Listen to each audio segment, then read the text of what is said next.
Gjatë 24 orëve të fundit, organet e rendit kanë goditur rrjetin e shpërndarjes së kokainës. Janë konfiskuar mbi 2.6 kg substancë narkotike të llojit kokainë. Objektivi kryesor i këtij operacioni ishte fisni kukat. Organet e rendit gjatë 24 orëve të fundit kanë goditur rrjetin e shpërndarjes së kokainës.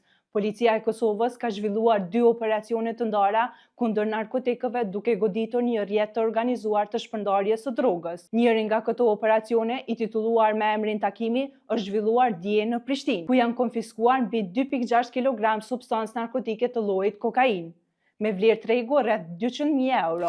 Sipas burimeve të sigurisë, bëhet fjalë për një grup të organizuar i cili ka qenë nën hetim prej disa muajsh dhe dyshohet për përfshirje në aktivitetin e shitblerjes të lëndëve narkotike.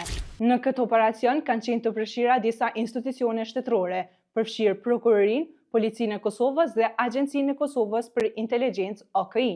Burime të gazetës Insideri bëjnë me dije se objektivi kryesor i këtij operacioni ishte fisni kuka, i cili tashmë ka rënë nën pranga.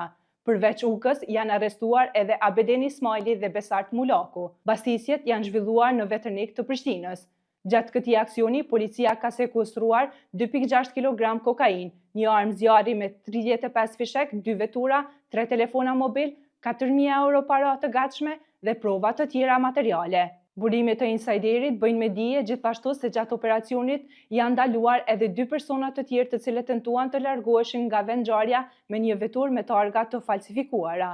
Gjatë kontrollit ndaj tyre është gjetur një armë zjarri, mirë po më pas është konstatuar se ata nuk kishin lidhje me rastin konkret. Procedurat ndaj tyre janë ndarë dhe po trajtohen nga stacioni jugor i policisë në Prishtinë. Ndërkohë, operacioni është xhiruar edhe në fushë Kosovë, ku sipas zëdhënësit të policisë të Kosovës, Daud Hoxhës, janë kapur 2.3 kg substancë narkotike kokainë me një vlerë tregu prej rreth 180.000 euro, si dhe një armë zjarri në banesën e fisnik Ukës. Të gjithë të dyshuarve kryesor u është caktuar masa e ndalimit prej 48 orësh, ndërsa hetimet vazhdojnë. Operacionet antidrog nuk përfunduan me kaq.